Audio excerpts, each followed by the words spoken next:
I'll never slow up, no I don't take I got no love for the fakeness. If you wanna play tough and wanna hate this, I'll always show up and make a statement. Hello everybody.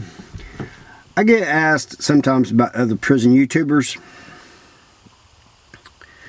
and whether they're telling the truth or not. The truth of it is each state, and even if each prison in each state is different. But especially from state to state, it's different. So, I've watched a lot of prison videos from other channels and stuff. The thing of it is, what somebody might experience in one prison is maybe different than another prison. You know, the politics and everything, the codes and all that may be a little bit different in each prison, you know. So, you can't say that somebody is lying unless you know absolutely for sure that they're lying. You know, there's just some things that people say that are just ridiculous, you know. I know that. But most of the ones I watch, I feel are telling the truth. And I watch quite a few of them, you know.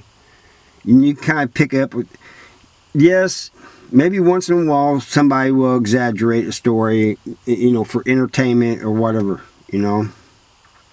I don't do that. I just tell the stories just like they happened, you know. But some people may exaggerate a little bit just to make it more viewable, you know. But that does not mean that they're wrong, that they're lying, capping, as they say nowadays.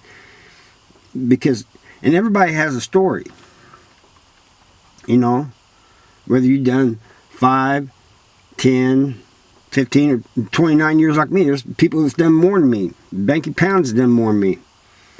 But I like hearing these stories from these different, especially other states, because I've never done time in these other states, so I like hearing how the prison system is in those states, you know, and how things are ran. I've noticed that a lot of them, like from the Midwest to the East Coast, they seem to be similar. It's when you get out west that the politics are different. Most of them on here, I think, are just telling their stories. You know, just what they live. And some people do it for entertainment. Yeah, some people just trying to entertain you, get some views. There's nothing wrong with that. I do it for a few reasons. One, I want to reach the youth.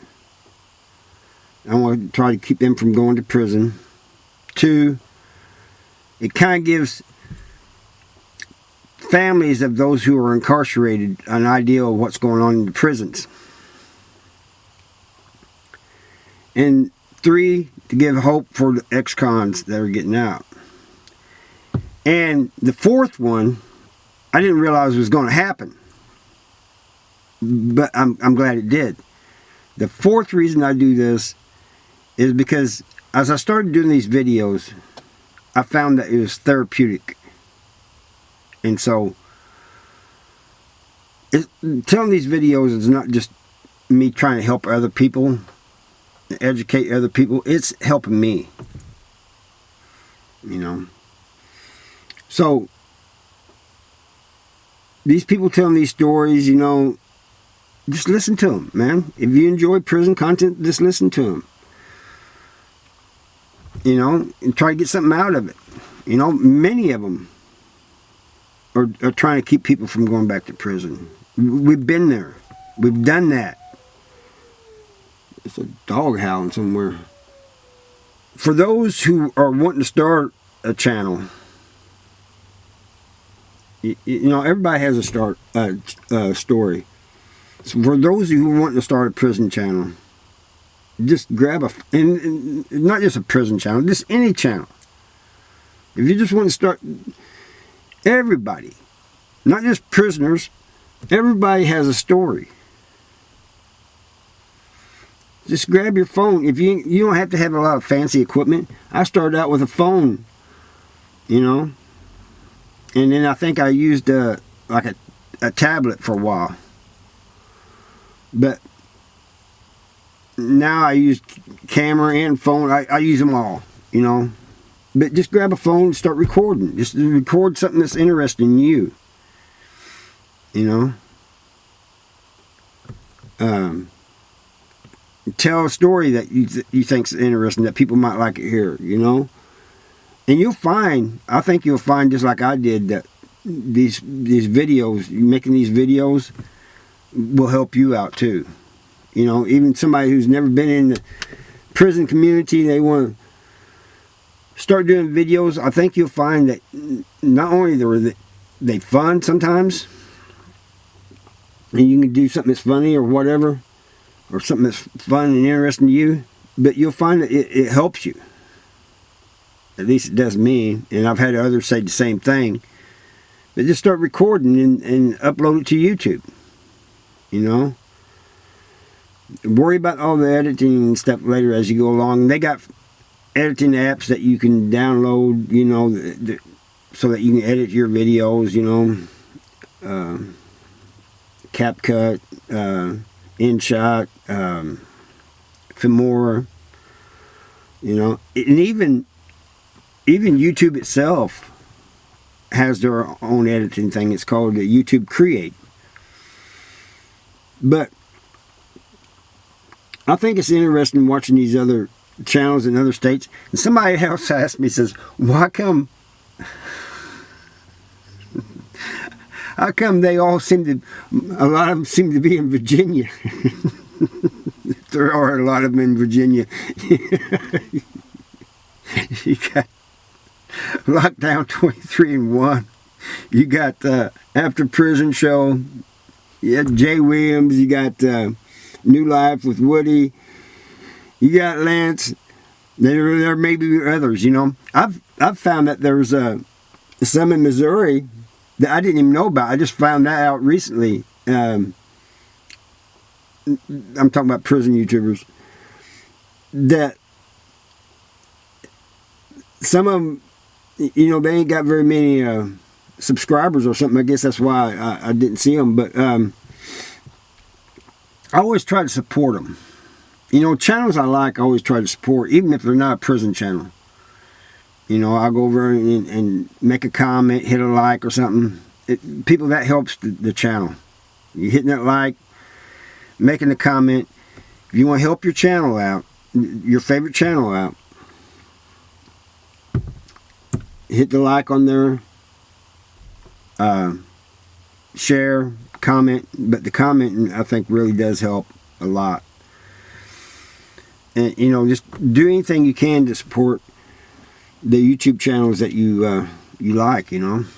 There's channels that I hate the ads on the videos, but on channels I watch, I'll watch the ads all the way through because I'm trying to support them, you know. And I did a live last night, and somebody said that a lot of times on my videos they want to get straight to the video, so they'll click one to go past the intro. So that's all you gotta do. Now, it depends on how long the intro is. You know, I usually try to keep mine pretty short. But anyway, if you hit one, it'll skip a little ways. So you guys can do that too.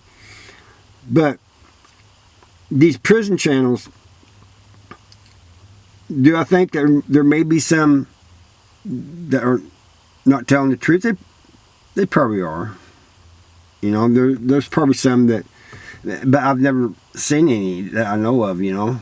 But I'm pretty sure that even the ones I watch, I'm pretty sure that sometimes they exaggerate, you know. Not all of them, but maybe one or two of them, you know. But I like watching Chad, Blood Razor Wire, you know. He does a lot of interviews, you know. And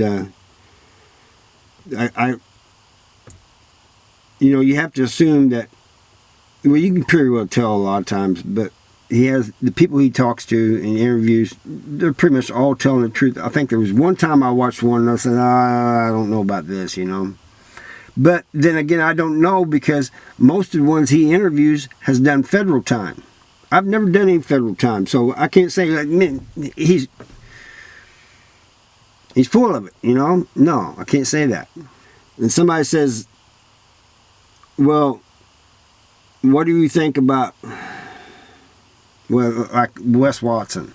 He's one of the ones I think has lied a lot. It's just my opinion, you know.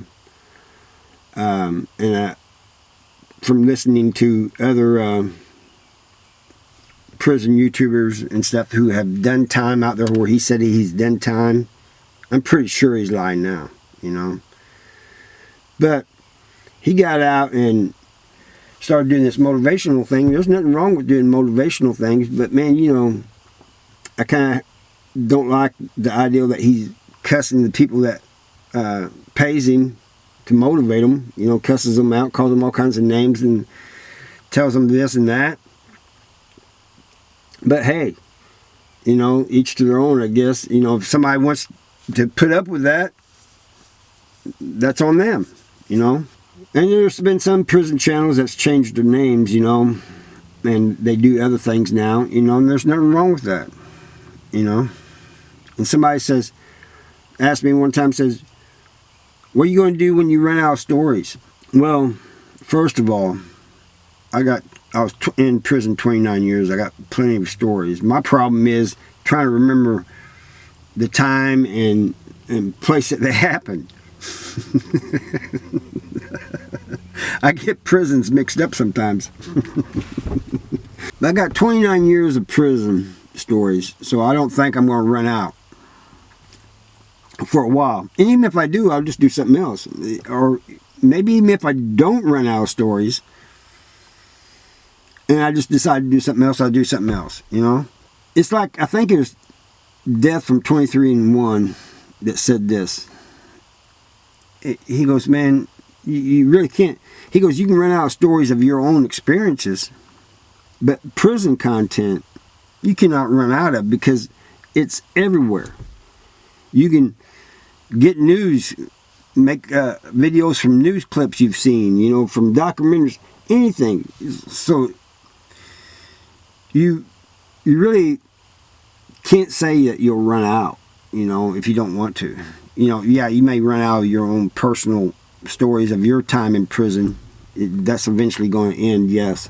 I believe, you know, even with me with 29 years of stories, after you tell them all, you can't add more to the 29 years. You know, you can't say, you can't, there's all kinds of content you can get from, you know, true crime content that you can get, you know, and keep making videos, you know.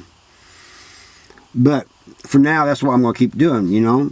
And I've been thinking about starting, well, I did start another channel, but I need to work on it more. And it's about life after prison. You guys tell me what you think about that. If I should work on that more too. In the meantime, I thank you for watching, and I'll see you next time.